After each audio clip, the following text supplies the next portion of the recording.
आज के रोजगार समाचार के एपिसोड में मैं आप सबका गिल्ज मेंटोर के ऑफिशियली यूट्यूब चैनल पर वेलकम करता हूं। जी हां, मैं आपको बताऊंगा पूरी डिटेल किस डिपार्टमेंट में क्या क्या वैकेंसीज अनाउंस हुई है, आपको फॉर्म कैसे भरना है विद प्रूफ कि किस डिपार्टमेंट में और किस तरह से आपका सिलेक्शन होगा। जी हां, मेरे साथ बने रहिएगा। इससे पहले बताना चाहूंगा कि गिल्ज मेंटोर आप तक सरकारी नौकरी की सबसे पहले स्टिक इन्फॉर्मेशन लेके आता है। आप चाहते हैं कि आप तक किसी प्रकार से अपडेट होती रहे तो प्लीज चैनल को जरूर सब्सक्राइब करिएगा। सब्सक्राइब करने के साथ में बेल आइकन को प्रेस करना नहीं भूलना है। इसके साथ बताना चाहूंगा गाइस कि हमारा लगभग एक वीक जो 1 वीक था काफी ज्यादा बिजी शेड्यूल था, लेकिन यानी हम लोग संडे को बिल्कुल भी जाया नहीं करेंगे। संडे के दिन हमारी क्लासेस कंटिन्यू रहेगी और अलग से जीके के लिए हमारे साथ अलग से एक फैकल्टी जुड़ चुकी है। जी हाँ, आपको बताना चाहूंगा कि आगे चाहे आपका हाईकोर्ट क्लर्क एग्जाम है, चाहे पंजाब पीपीएससी है, पटवारी है, पीएससी क्लर्क एग्जाम है, आगे आने वाले सभी पेपर्स के लिए बहुत जबरदस्त हम लोग वापस से आपके लिए पूरी हिम्मत के साथ काम करेंगे। तो इसी प्रकार गिल्ज मेंटोर के साथ प्यार करते रहिएगा। चलिए मैं आपको दिखाता हूं विद प्रूफ किस डिपार्टमेंट में क्या क्या वैकेंसी और आपको कैसे फॉर्म फिल करना है। जी हाँ guys, national seeds corporation limited के अंदर वैकेंसीज आउट हुई हैं। आपको दिखाना चाहूंगा कि यहाँ पर प्रॉपर डिटेल दे दी गई है कि ये आप रोजगार समाचार में भी पढ़ सकते हो। जैसे कि यहाँ पर डिप्टी जनरल मैनेजर की वैकेंसीज आउट हुई है, जिसकी सैलरी 70,000 से लेकर 2 लाख रुपए तक की दे रखी है। जी हाँ, आपको बताना चाहूंगा कि इस पोस्ट के लिए क्वालिफिकेशन होनी चाहिए एमबीए और 2 ईयर पीजी, यहाँ पर पीजी डिग्री दे रखा है, डिप्लोमा इन इंडस्ट्रियल रिलेशन होना चाहिए। जी हाँ, ये वो कैंडिडेट फॉर्म भर सकते हैं जिनके पास यानी इसके अलावा पर्सनल मैनेजमेंट या लेबर वेलफेयर या एमएसडब्ल्यू या MA public administration LLB from recognised university institution with the minimum 60% marks आपके होने चाहिए। जी हाँ, मैंने क्या रिपीट किया, आपकी एमबीए होनी चाहिए या आपके पास पोस्ट ग्रेजुएशन कंप्लीट होनी चाहिए। किस किस में होनी चाहिए, इंडस्ट्रियल रिलेशंस के अंदर या पर्सनल मैनेजमेंट के अंदर, लेबर वेलफेयर के अंदर या एमएसडब्ल्यू या एमए किस में होनी चाहिए, पब्लिक एडमिनिस्ट्रेशन में, एलएलबी होनी चाहिए। ये आपके पास डिग्रीज होनी चाहिए। अब इसके बाद में सेकंड कंडीशन क्या है कि आपके पास कम से कम 10 साल का एक्सपीरियंस होना चाहिए गवर्नमेंट सेक्टर या आपके पास सेमी गवर्नमेंट का। जी हाँ, तो ये आपको अवश्य पढ़ लेना है। मैं आपको हर एक वीडियो में कहता हूं, कुछ विद्वान बंधु अलग तरीके से लेते हैं हर एक बात को, लेकिन मैं आपको हर बार ये बात कहता हूं कि जब भी हम लोग आपको कोई भी गवर्नमेंट जॉब का नोटिफिकेशन देते हैं तो प्लीज इसके लिए आपको वेबसाइट भी हम बताते हैं, वहां पर जाके एक बार जरूर पढ़िएगा। बिल्कुल मिसअंडरस्टैंड नहीं होना है। अगर आप इसके अलावा आपको समझ में नहीं आता कमेंट बॉक्स में भेजिएगा या आप हमारे इंस्टाग्राम, व्हाट्सएप, टेलीग्राम ग्रुप में जुड़ सकते हैं। इस वीडियो के डिस्क्रिप्शन बॉक्स में हमने लिंक दे दिए हैं, उस पर क्लिक करके आप ज्वाइन कर सकते हो। आपकी कोई भी क्वेरीज है आप हमें भेजिएगा, हम आपको रिप्लाई जरूर करेंगे। कभी कभार रिप्लाई करने में समय लग जाता है, इसके लिए हम बहुत ज्यादा आपसे बड़े वाली माफी चाहेंगे, लेकिन आपको रिप्लाई जरूर करेंगे।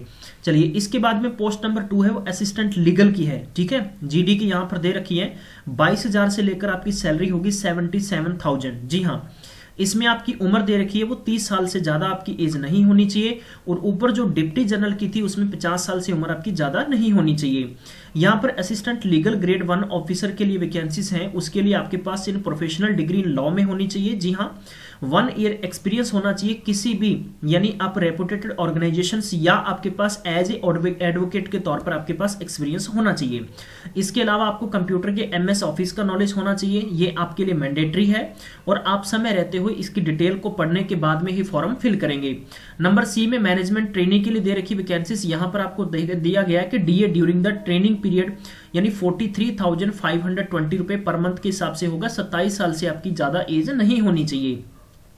यहाँ पर प्रोडक्शन दे रखा है, मार्केटिंग दे रखा है, ह्यूमन रिसोर्स दे रखा है, लीगल दे रखा है। इसके बाद में क्वालिटी कंट्रोल की दे रखी है। ये वैकेंसीज, नंबर ऑफ वैकेंसीज आपको दे रखी हैं, तो इसमें आप अवश्य पढ़िएगा। प्रोडक्शन की बात करते हैं, बीएससी एग्रीकल्चर होनी चाहिए प्लस एमबीए होनी चाहिए एग्रीकल्चर बिजनेस मैनेजमेंट के अंदर, या आपके पास एमएससी एग्रीकल्चर होनी चाहिए with the specialisations in the agronomy यानी सीड टेक्नोलॉजी, प्लांट ब्रीड।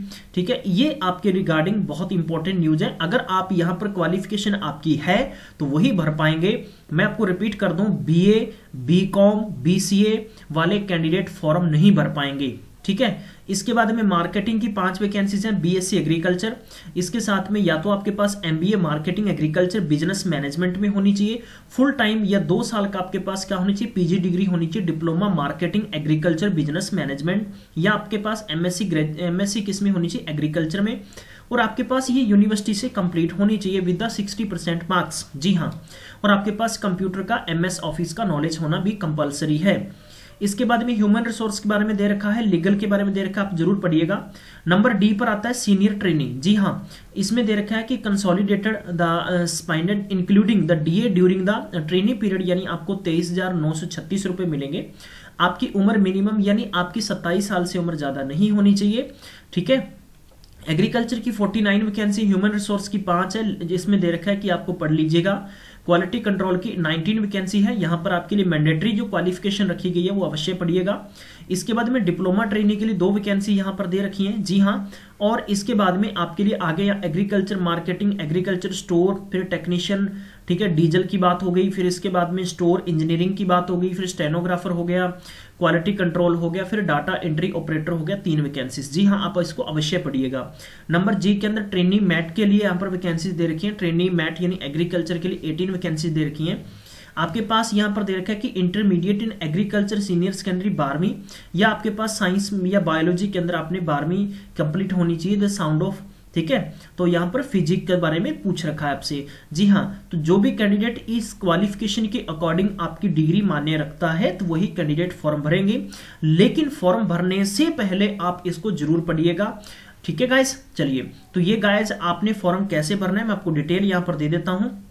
जी हाँ, आपको काम क्या करना है इसके लिए प्यारे बंधुओं, यहाँ पर एक चीज मैं बताना और आप चाहूंगा आपको भी, जैसे आपको मैंने क्वालिफिकेशन बताई है और क्वालिफिकेशन के बाद में मैंने आपको एज क्राइटेरिया बताया है।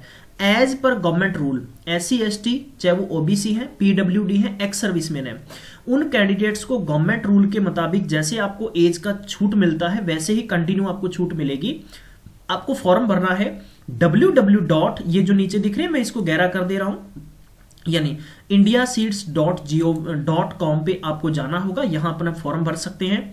फॉर्म भरने की जो लास्ट डेट होगी वो 9 फरवरी 2019 होगी, शाम के 7 बजे से पहले पहले अपना फॉर्म भरना है। एंड आप सबने अपना बेहद कीमती समय गिल्ज मेंटोर को दिया, thank you so much guys. और मैक्सिमम टाइम तक शेयर करना नहीं भूलें, हो सकता है कि आपके शेयर करने से किसी न किसी को जरूर इसमें रोजगार मिलेगा। मैं मिलूंगा आपको नेक्स्ट अपडेट में, तब तक ख्याल रखिएगा, टेक केयर, बाय बाय।